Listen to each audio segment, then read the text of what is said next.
Já, það Jóhanna aftur með söguna sem heimilisjálfur.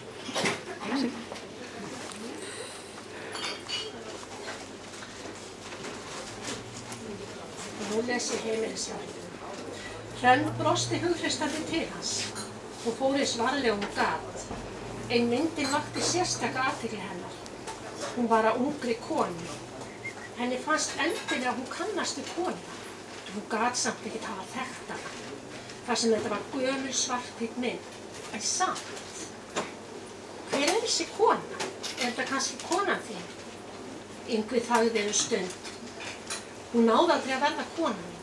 Hún dó áður. Æ, það var leiðilegt. Var hún veik? Nei. Hún var myrt á hroðalegan hátt, sagði Yngvi og röddin var myrk og brýrnar sigur og augun lýstu sársauka. Guð minn góður, myrkt, en hræðilegt. Já, þetta var hræðilegur atburður. Ég held ég hafi aldrei náð mér almennilega eftir þetta áfall. Hvað kom fyrir? Það saga að segja frá. Ég skal segja þér hana, en bara af einni ástæðu. Hrönn leit undrandi á gamla manni. Þú ert óvenju lík henni Önnu minni. Yngvi stóð upp og gekk að kommóðunni þar sem myndina Önnu stóð. Hann tók upp myndina og kyssti hana. Svo horfði hann rannsakandi á Hrönn og aftur á myndina af Önnu. En morðinginn, náðist hann? Nei, hann náðist ekki. En það ekki það versta. Það versta að morði var ekki einu sinni viðurkennt sem morð. Hrönn leit undrandi á gamla manni. Ha? Hvernig það? Var ekki máli rannsakað? Yngvi hristi höfuðið og skakklappaði svo aftur tilbaka að stólnu sínu. Hann hélt enn á myndinni af Önnu. Nei, góða mín. Í gamla daga var lögreglan ekki svona vel tækjubúin eins og í dag, svo því var slegið föst að hún hafði framið sjálfsmorð. Yngvi starði fram fyrir sig stund, en Hrönn heyrði hann hvísla milli samanbitinna tanna. Þeir drápa hana. Það veit Guð sjálfur á himnum, ég sá þá drepa hana.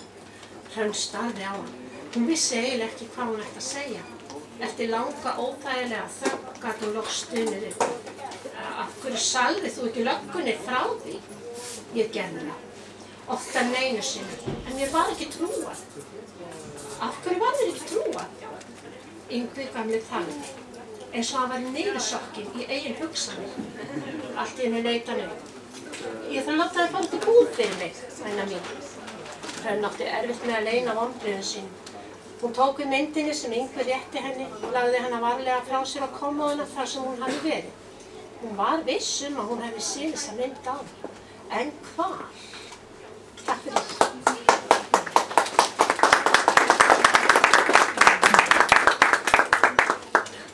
Næstur Símon Vestar með brot úr sögunni sinni Ég heiti Ísleifur.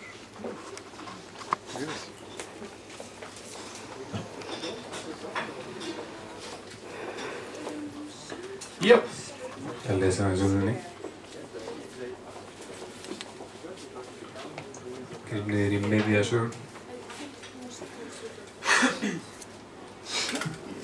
5 mínútur líða.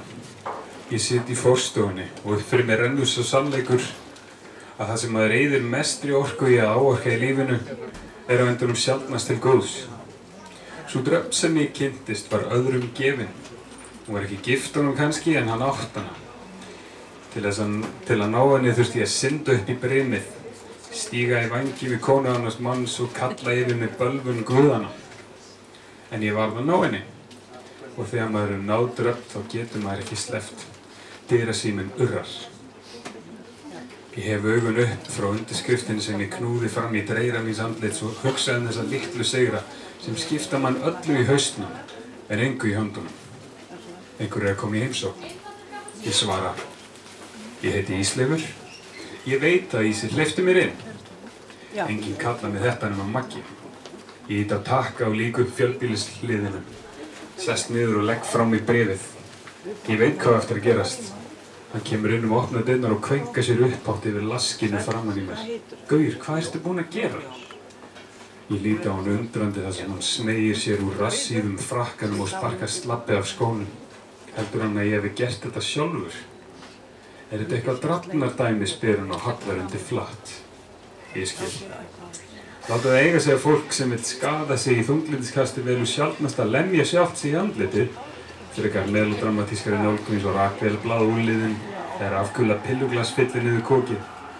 Maggi veit að ég hef ekki verið með sjálfur mér síðan ég skópla laumulegu tári úr augnkróknum og skvetti því á vegginn fyrir frá mig.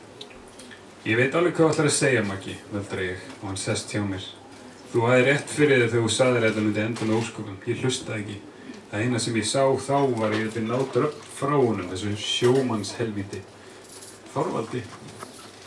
Já, hún var orðin að hvítum hval. Dröfn var aldrei feit. Nei, ég meina svona þráhyggju takmarki. Ég varð að ná henni, segir hana, fá hana.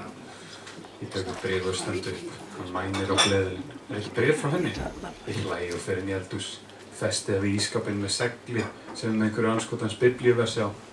Hann sest andspænis mér við matarborðið og reyna að kveikja á loftljósi. Sprungin pera.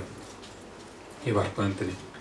Maggi, ef ég væri orðið leiður á lífinu, myndi ég velja árangursríkari sjálfsvígsaðferð en hnefaslagsmál með sjálfum mig. Af hverju komst við í heimsókn hennar? Nú er komið á honum að vera undrandi. Ísi, þú hringdir í mig áðan og baðst mig að koma. Skildi eftir tala úr skilaboð? Blóðið frýs mér í æðum. Símtalið var ekki ætlað honum. Hvað meintur með að dansa við mig undir fullu tungli? Ég rauk beint hingað því að mér heyrist þú orðinn tæpur á geði, eitthvað frosinn vanga. Ég legg mér andlit í lúkur og hristi höfuð. Símanúmerinn þeirra eru nauðalík. Lík. Æ, ég var bara fann með eitthvað ljóð hérna, líð ég. Ó, hversu auðvelt að ljúga vinum sínum. Ég myndi reyndar ljúga eiðsvarinn á mömmu minni til að fela svona leyndarmál. Best samt að pipra frásögnum með smá sannleik. Fyrsti dansinn okkar Drafnar var undir fullu tungli. Sorry maður, ég var bara í smá geðrófi. Ég hlæ lágt. En er þetta ekki nokkuð gott orð yfir ástandi á mér? Rofnaði ekki geðheilsan þegar... Fuck. Takk fyrir.